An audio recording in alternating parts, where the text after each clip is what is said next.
We're good. Who done the intro last time? I don't know. Rock, paper, scissors. 1, 2, 3. Oh, that means you then. No, I'm the winner. Hey guys, welcome to another Health Unplugged series, podcast, show, thing. What did we talk about last week? I haven't a clue. We talked about health last week for a change. I think we were talking about routines and everything like that. But Routines, this week, principles, routines, something along those lines. something like that. But it became very kind of like I just had my adjustment, and we were talking about what topic should we go on, and we both being. Well, I'm a fan of a real football team, and you're a Spurs fan, so and South Africa aren't in the Euros either. At least we're keeping it current because we're going to talk about the topic of the moment with Euros on being Eriksen, who's a fantastic servant awesome of the Spurs. He's 7 years there. Yeah. So, but we said it was quite obvious the discussion that we wanted to chat about, as in what happened. If any of you don't know what we're talking about, with Christian Eriksen, a footballer for Denmark, it was a cardiac arrest, heart attack he had, wasn't it? Yeah. On the field. So perfectly seemingly healthy person suddenly collapsed on the field, and at one point he was actually dead. They had to bring him back. Yeah, they did active CPR and defibrillator and the whole bang shit. And I was quite distressed, like watching it, thinking like, I'm 35, this guy's in, I didn't know exact age, but late 20s, and like all of a sudden he's just there 1 minute, and the next minute his whole team are around him crying and everything like that. And we were saying about there's a difference between health and fitness. Yeah. And like with performance is different in different aspects, and that just because someone on the outside looks fit and healthy, there are other things going on, and that this just shows us that we can build foundations better, just in case all the time, but also like professional sportsmen, like there are things that can still go with them. Yeah, and what I looked at after the event, and when you break it down and looking at it from a more medical health perspective, is that classic element of what is health, what is fitness, and what is sickness. Because if you looked at in Eriksen's situation when he was lining up and he was then, they sing the national anthem, you would say that he and his fellow footballers are the epitome of fitness. Yep. Some might even say that they all would be healthy, because the modern day athlete is monitored, and their food, the days of George Best and the likes are pretty much behind us in professional athletes. So you would be expecting that he would be fit and healthy. Yet 40 minutes or so into the game, 40 minutes in, that whole picture changes. Yeah. Because now you would say that how healthy or how fit would someone like that be, because he's had a cardiac arrest. Yet all the tests, etc., don't necessarily highlight a major issue. So there's all about the nerve conduction element of the heart, and so there's a whole medical consideration. It reminded me when I was a student, we used to, in South Africa, there's a ultra marathon called the Comrades Marathon. So it's a double marathon, and it goes from Maritzburg to Durban and vice versa each year. But our college used to do an icing station, and we were used to always be probably about three or 4 miles outside the finish. So all the top professional athletes would come flying by, and as you started getting into the top amateurs, more would be stopping and getting iced, and their goal was just to finish. They were nearly at the end of a double marathon. And I remember seeing one of the top semi-professionals go through, and then later on, at the finish, you go in and there's a tented area, and he was sitting with some other athletes having a beer and having a couple of cigarettes, and you're sitting there going, it was my first question. I was like, here's the epitome of performance and fitness, and yet he's sitting there drinking and smoking, and it just seemed out of place. Mm-hmm. So it always poses the question of, what does sickness look like? What does health look like? And what does fitness look like? Because they don't always necessarily match. And they don't even match when it comes to different sports. Because like if I look at sports specific, like we get into specificity, and I come from my bodybuilding background of previously competing in bodybuilding, and you saw me like I've been like coming here, well not here, like coming to see you since just after my first show, since like 2008. Yeah, so I'd competed like multiple times when I've seen you, and you'd seen me a week before a show, and that was not healthy. No. The overtraining aspect, pushing your body to those single digit body fat levels, and like being to the extremes. But sports specific for bodybuilding, I was fit, Yeah. but I wasn't healthy. And it's the same with footballers. Like their specificity, can't say it. You're done well. It's a Friday. Their specificity, their special training aspects are for football. So they're not going to be there for ultramarathons. Yeah. And I suppose it's a bit like a Formula One racing car is put together to be performance-based for a short space of time at the peak. But if you judge it only on that element, it's absolutely a marvel machine, but it can't go off-road. Yeah, exactly. So the more specialised you can't become... even go over the curbs. Yeah. The more specialised they become, the less all-round healthy they are. Yeah. And then so we see that in the general public, because also these days, the smoker, for understandable reasons, is public enemy number one. But we're not very comfortable. So we are comfortable in a group to say to someone, "Why do you smoke? It's such an unhealthy thing. It's not, and it's easy to say that, but no one turns around and says, do you really need that dessert? Yeah. It's not, the sugar in there. I don't know if you should be doing that. We're very easy to put an image or an idea of what is healthy and unhealthy. But then when you look at someone like Eriksen, and there's been other footballers of Fabrice Muamba, and you look at them and say, well, they where does draw the line between what is performance, what is fitness, what is health? And I think, and then people have a misconception. The insurance industry is classic with that, of rating someone on their BMI, which then says this is judging you whether you fall into a healthy or unhealthy category. And it's like there's so many variables which determine our health. What does that look like? So it always interests me of what people's perception of what is healthy and what is fitness and what is sickness, because it can change so quickly. So when Eriksen was lining up and singing the national anthem, was he then healthy and then suddenly that's changed, or was there a ticking time bomb? There's all these conundrums. So I've always just found that very interesting. I think you can see a lot in footballers as well with hamstring tears. Like there isn't that one sprint that tears the hamstring. There's micro tears that the body hasn't recovered from, and the biomechanical aspect.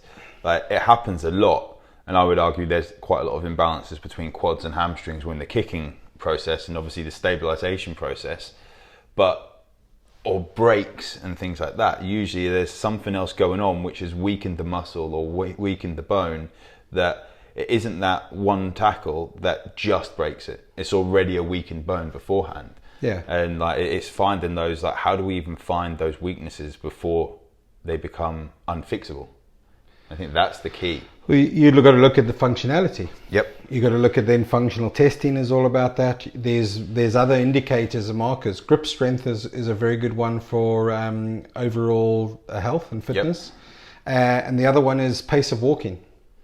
We know as we get older, the ones or researchers suggest that those who start walking slower and less steady on their feet are the ones who are predicted to have potentially more risk of higher, cognitive decline, Alzheimer's, and that there's a very much of a predictor. So keep your grip strength strong and keep walking quickly. Yeah. But they are indicators of functional, subtle functional changes which happen way before you get a symptom, because the symptom is really only when the body is getting to a situation where an alarm bell is going. But symptoms can come off, like in Eriksen's case, can come off instantly. They don't smolder necessarily for years, or we don't listen to them, or we see symptoms as normal.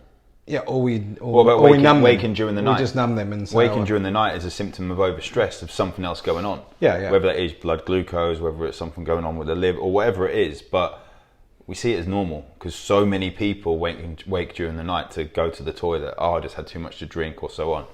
But just because something is common doesn't mean it's normal, and it's a symptom of something else going on. And particularly if it's not normal for you, so there's a change.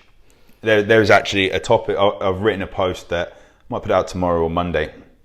I started doing some more of that writing stuff. I thought, I've written a book, so I better keep writing. And it was talking about bloating. I saw there was an influencer, I think she had about 150,000 followers on Instagram, and she put a post up about, like, this is me before breakfast, this is me after breakfast, every day. And she was looked about 6 months pregnant. And it's fair enough, like, this is not to demonize people that are bloated, because it can be very stressful, and it's not to say you should be ashamed of it. But she said bloating is normal. It's not normal. It's a reaction from the body because something isn't working right. It's a symptom. Then chances are, if you're bloated, then you get anxious. And then also, I would presume, in something like that, other people then would comment, "Oh, I have that issue as well, and I do that," and so it becomes normalised. It's normalised because of this influence, that other and people that have frustrates me a lot. With a lot of, there's some that are absolutely amazing that are making awareness of it, but to normalise that is a very serious thing. And I think she said something like, "Every time I have oats in the morning, I have a bloat." Well, maybe you should stop eating oats in the morning. Have a look at something different. And that's the hard thing, isn't it? Because ideally, you want people to become more connected with the subtleties of what the feedback the body's giving, and saying, "Oh, actually, I noticed that when I eat X, Y, Z, I feel stronger, I feel more awake, I don't have bloat in that, and then it's interesting when I have this, I feel sluggish in that." And it's like if you're driving your car and you put the wrong fuel in, you'd notice the car would be, sluggish in that, and people would research that far more. Like, why did that happen? Or maybe I got to use this petrol, but they don't do it with their bodies or their cells. They just go, "Oh, well, that's okay. So and so does that as well." Or worse is, I take this potion, lotion, remedy, which just covers it up, and off I can go.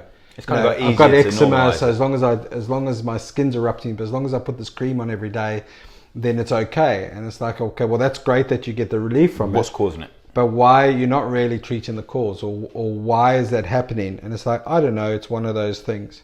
My big thing is genetics. The autoimmune. There's a lot of people where they have symptoms of autoimmune, and it's described as, well, it's just the body, for some reason, it just like, it turns on itself and all sorts, but that's what it is, and people stop there and they go, medicine side of that's what it is, but no one's explained to you why that's happening.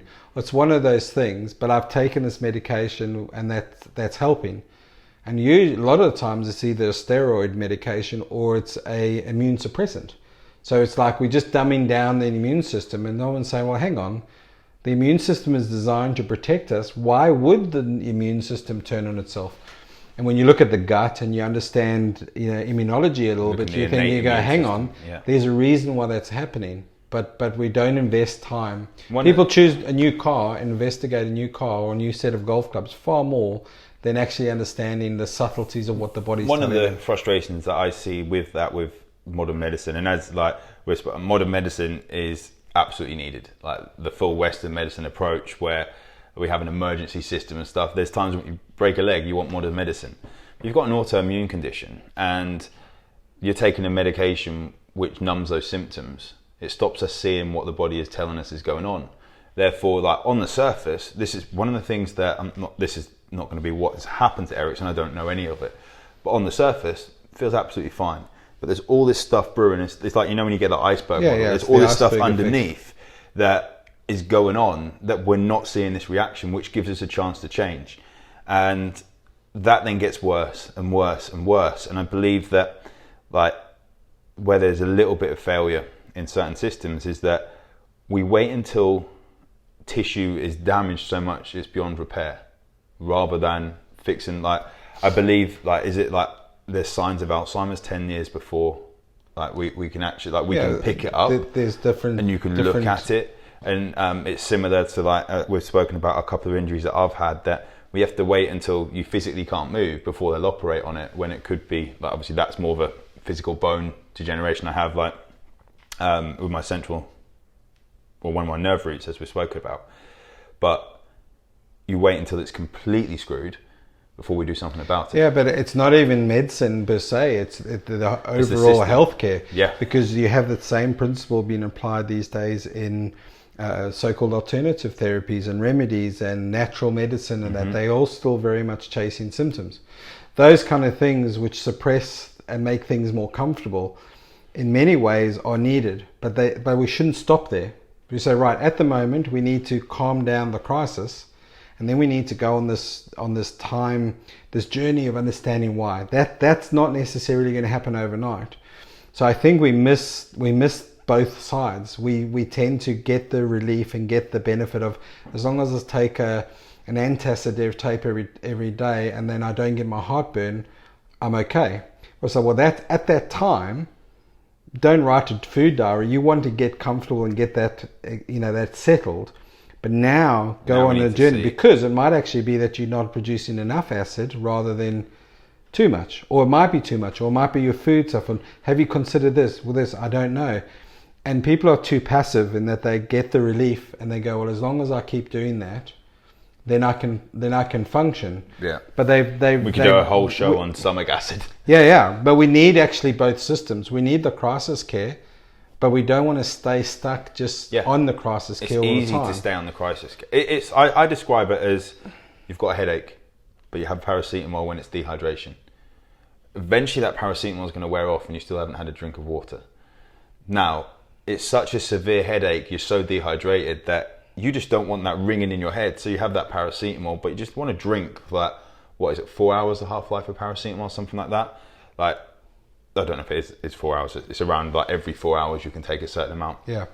You want to drink your however much water you need at that time. So when that paracetamol does wear off, you're not going to have the headache because you're rehydrated. And I think that... Yeah, if you've solved the underlying cause, you wouldn't need to be going back for the... Yeah. It's the same with eczema and stuff like that. Like your skin conditions, like psoriasis, like acne and things like that. That yes, creams are absolutely going to help people, but if it's your gut health which are causing the reaction to then you're not getting the nutrients out, you're not degrading the proteins enough, or you're having you can't detoxify very well, then the cream's good.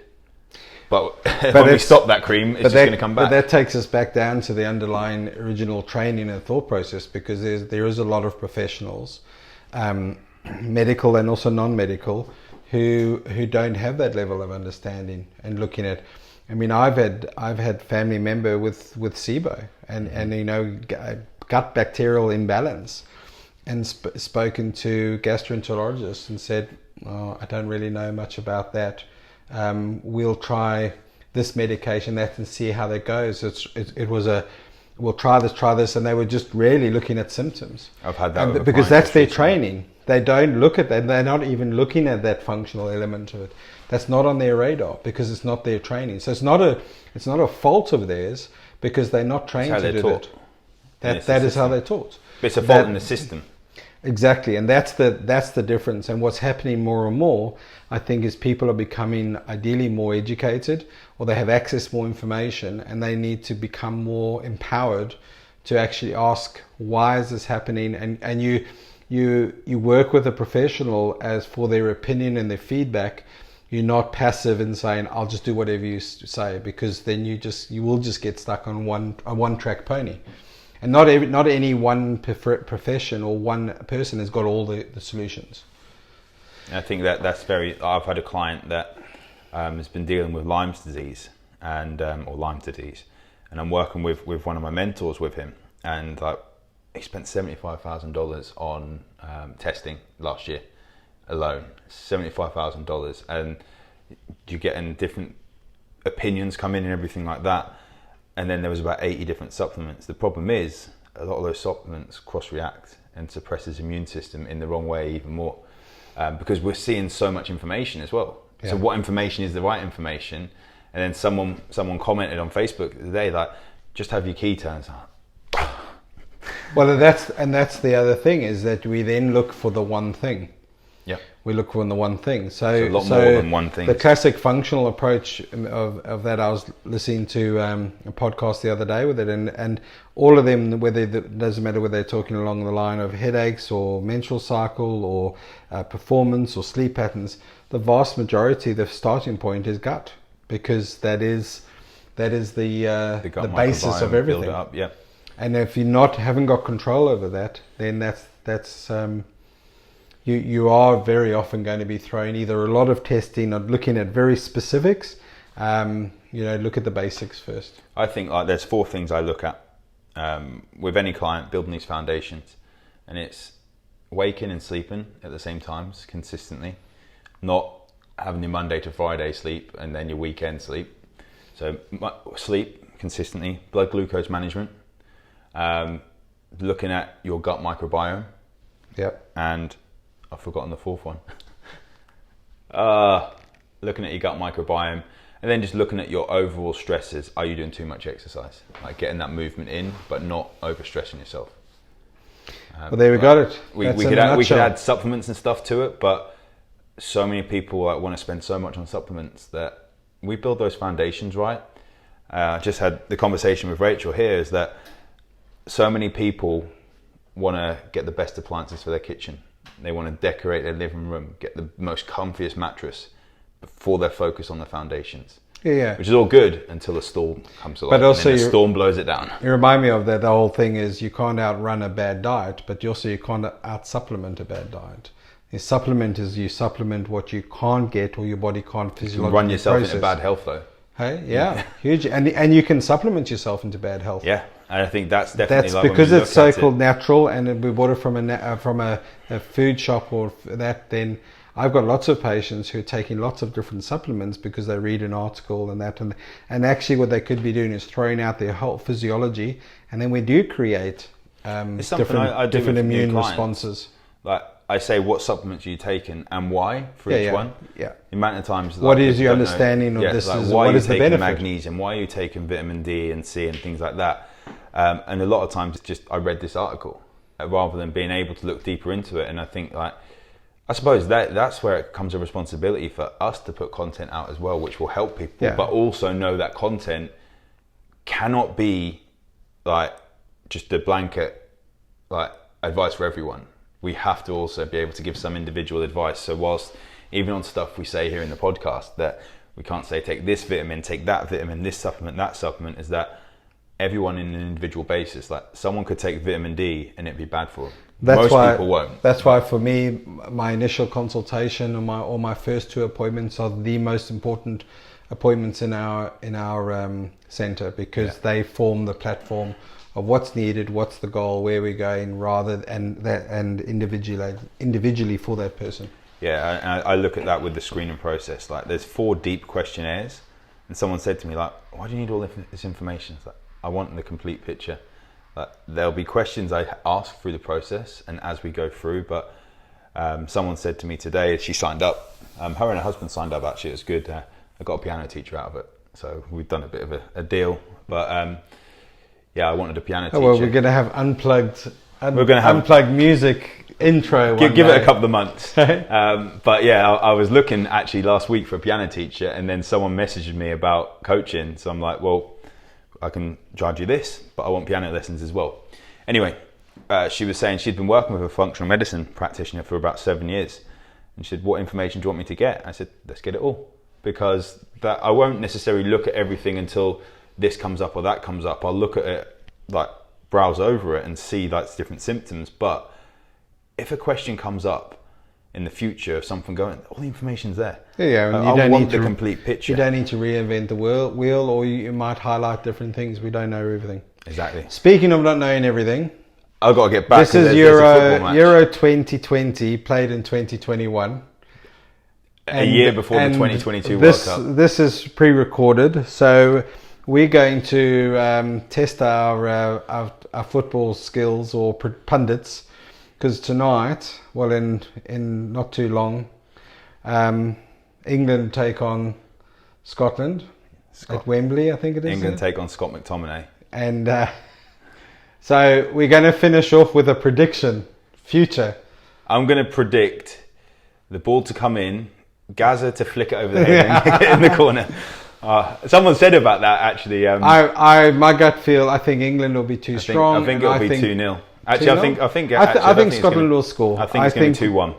2-1 will be the modest. I'm going to go for a nice 3-1 England with Scotland to score first. I miss the days of Beckham and Lampard and Gerrard. The golden age is gone. This is now the new kids on the block.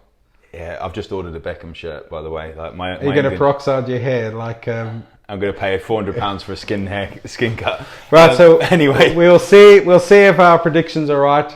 And so what was yours? 3-1. 3-1. Mine's 2-1. I'm confident that England are going to be too strong. We shall see. Right. Have a great time. Thanks for joining us as Take always. care, guys. And as always, look forward to your feedback of what is health, what is fitness, what is sickness. Take care. Have a great evening. See you then.